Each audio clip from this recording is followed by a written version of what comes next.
Hey, Den of Geek and Talking Strange fans, Aaron Sagers here at Ethereal Horror Fest in Austin, Texas. And I'm actually very excited to be talking to Jennifer Hutchins because not only does she do horror stuff, she does spooky stuff, and I feel like we've moved around in similar circles for a long time, and is also the head of All Entertainment Business production company. So, Jennifer, thanks for joining me today. Thank you for having me. I always like to talk about spooky stuff. Well, we're going to get a healthy dose of it right now. Or I don't know if that's unhealthy dose of spooky stuff. So you worked on Haunted Collector. You did Ghost Hunters International, GHI. Break down some of the other paranormal stuff that you've worked on. I mean, I date back to Chris Angel Mind Freak, if you remember that show. And a lot of that stuff was spooky that we did. It was real life horror, or at least we were convincing the audience it was real life horror. But yeah, Ghost Hunters International, Haunted Collector, Trending Fear, that was on the Travel Channel. I did a special called Fear Buried Alive. We went live 2 hours and buried a bunch of people, put them through their worst primal fears while they were in a coffin. I did a horror movie called Most Likely to Die. And that had Heather Morris, the girl from Glee, and Paris Hilton. And everybody died by their most likelies from high school. They were being targeted by a killer. So most likely to, succeeded in death. There's some interesting ways to kill them. You actually came into the spooky world somewhat honestly through your childhood, right? Through the town you grew up in. Yeah. So I grew up in a small little town in Michigan. Michigan, besides the Great Lakes, the middle of the state has a lot of cornfields. And we grew up watching Children of the Corn. And there was a cornfield in between the downtown and the little neighborhood I lived in. And we'd always cut through, and it would sort of get spooky that way. But my neighborhood was on what was rumored to be an old Native American burial ground.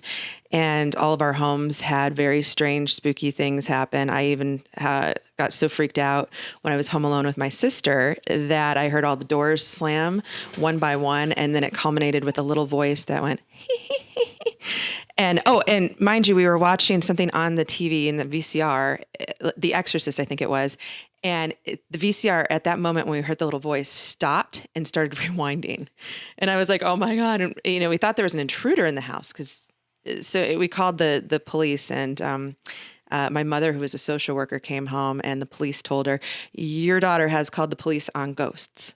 Well, I mean, is the house still in the family? Is it still out there? Did you ever find out what the story is behind it? No, this neighborhood was the closest thing to the movie Poltergeist. Right. And me and three of my other friends lived within the block of each other, and each house had its own thing. My other friend would wake up in the middle of the night. Her room was in the basement, and she would wake up and hear Native American drumming coming from the kitchen. And one time she'd woken up and heard her dresser drawer shaking, and she was too scared to move. And when she woke up in the morning, the drawers had pulled out and they were flipped upside down. Okay. So a messy ghost, I guess, tossing drawers and whatnot. I think it's so funny that you grew up in Michigan because, so I'm originally from Florida, and I always thought Florida was the weird state, and it is. But the more time I spend in Michigan and research Michigan, Michigan is very big and very weird. There's a lot of weird stuff going on out there. So I think you guys give Florida a run for its money as far as strange states. But it's one thing to grow up with spooky house. It's another for that to become a professional endeavor.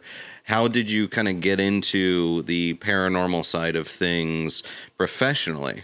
It just happened that I was being mentored by a producer. He'd won a couple Emmys. He'd done some live specials.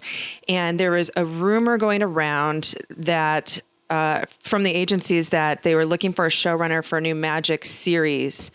And nobody had ever had a series about a magician because they didn't think you could pull it off. There's only so many tricks that you can do. And it fell on his doorstep, and everybody had been turning it down because they just didn't know how they were going to produce this. And so he decided to produce and showrun the series, and I stayed back and I kept producing some other things out of his home office. But the show, he said, this is going to become something. I can tell we're doing some crazy stuff. We're doing, horror in real life. We are really blowing people's minds with this stuff. And so I started at the bottom as a production assistant on this show, and it was a dream show because I'd grown up watching horror movies and been interested in ghost stories, and magic sort of falls into that realm a little bit. I love magicians because it sort of forces your mind to say, is that real? Is it not real? And so, for the next 6 years, I went on this journey of horrifying audiences live. We even did a seance with the show. We had 3-6 Mafia, Debbie Gibson, and a playmate.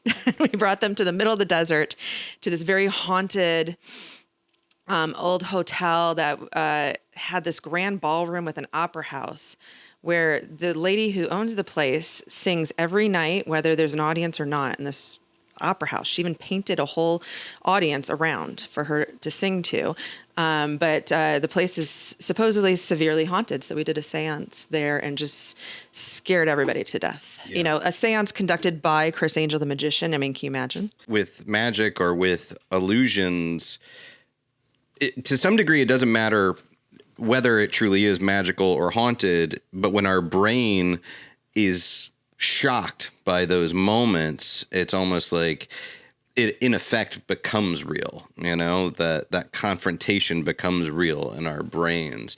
And it's kind of the power of like influencing belief, I guess. Is that something that you've thought about, how, belief and pop culture go hand in hand? It was the perfect transition going from magic into ghosts and traveling around the world, really, and hearing people and talking to them and developing and writing their real stories. Because magic is all about manipulating one person or hundreds of people simultaneously. And it shows how easy it is to manipulate people and the power of belief. And if you believe something, it's real, or is it? And so transitioning into ghost stories, the same sort of premise became real for me. And I started seeing a lot of synchronicities between the more haunted places.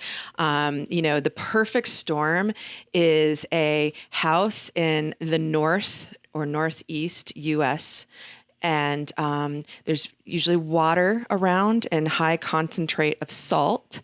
And the homeowner is usually middle-aged, maybe a nurse. If you've got those combinations, it's going to be a really major haunting. Yeah, you're ticking all the boxes for like a great haunt. Well, any stories that you can share from your time on the road, either with some of these paranormal shows or the magic shows, strange happenings that were truly unexpected? Yeah, so I started to become immune because I was going in thousands of haunted places. And you start, when all you're doing is thinking about ghost stories and writing ghost stories, you're really living in that moment. So I think you tap into things a bit more. And so some of the creepiest things would happen behind the scenes when the cameras are not rolling. And there was a place in Natchez, Mississippi at the very start of the Natchez Trace where the people would get off the ship or the boat and they would need to rest for a while. And it was a place where you could rest and get drinks. And there was a lot of sickness, a lot of fights, just a lot of things that happened in this place. So it was full of stories, 250 years old. And it's now used as a restaurant and convention area. It's this old stone building. And one of the claims is that this clear liquid will come out of nowhere and just slime whatever it hits, like the table, the floor, a person. And it comes out of places where there's no pipes. And I thought, this is a little bit stranger. We might not use it like in the story, because sometimes you just hear these bizarre claims. You're like, surely there's something that explains just that. Doesn't fit like that narrative, the traditional ghost narrative. Yeah. Yeah. And so I had set up Video Village with a table like this, just nothing around it. And I'd put my monitors here, and I had no drinks. And I'm sitting there looking at the monitors. We're ready to get going. And all of a sudden, my leg feels wet. And as if we're sitting here right now, all of a sudden my leg's wet. And I'm like, why is my leg wet? And then I see this pile of water next to my leg too. And I'm going, where's the water source? And I'm looking at the producers around me. Nobody's got a drink. And I'm like, do you guys see this? Like, how did this get wet all of a sudden? And everybody just sort of stood there like, did that just happen? Like, were you slimed? It's like, I don't know. Like, it sounds better when I say I was slimed because it was so like subtle. Yeah. It's like, what's that? Where'd it come from? It is a strange thing. The weird stuff happens when you're not expecting it and not looking for it, and then you get slimed. But I'm old friends with John Zaffis, and I currently do a show with Brian Kano, and I know you did Haunted Collector, but with Zaffis, often called the Godfather of the paranormal, has all these strange objects of his own in his own museum, and the show followed him around helping out homeowners and clients. Any interesting Zaffis stories that came out of that production? Well, it was funny because me and Zaffis would always talk on the side, and he would always go, "Hutch, is it haunted or not?" Before we would get started. And I'd whisper to him what I thought it was. And I was at the end of the investigation, he'd always go, "You were right again, Hutch." I just sort of like knew when a place like had that energy. I remember him having a particularly hard time when we were in Hawaii, and we were on the island of Lanai, which had very strong energy. And we were in this place that's used to rent out for parties and stuff. And the president of the Lanai used to be the Pineapple Island, and now it's just owned by 2 Four Seasons hotels. And right in the middle, where a lot of the workers live, is also some cabins where some of the higher ups of the Four Seasons will come stay. And when I went there scouting the island, I met the president of the Four Seasons, and he said, I actually have a ghost story. And he'd woken up in the middle of the night there to his bed shaking. And he actually turned on his phone and started recording. And he had like him reacting and all these noises. And it was just this crazy thing. So fast forward, when John got there to do the paranormal investigation, he was having so many things happen to him. He could barely hear clearly. Yeah. Because John has sort of a sixth sense where he can pick up more than the average person. And so it was creating a big problem for him. There was so much going on, and their investigation just went off the hook there. He comes from a family that just can really tap. Lorraine Warren is his aunt, and they all have this sort of sixth sense that can really tap into the energy. And what are you working on right now? Right now I'm doing a horror story about mental health. No, it's not a horror story at all. It's just, it's a found footage story. Yeah. Over the course of 12 years, one family going from normality to pure mania of bipolar as seen through cell phone and home video footage. Oh my. Okay. But there's a 2-time Oscar winning director on it, Bill Gutentag. Michelle Trachtenberg did the voiceover. It's a good piece. We're just out there selling it right now. Okay. And how can people support you and your work? I founded a group called All Entertainment Business.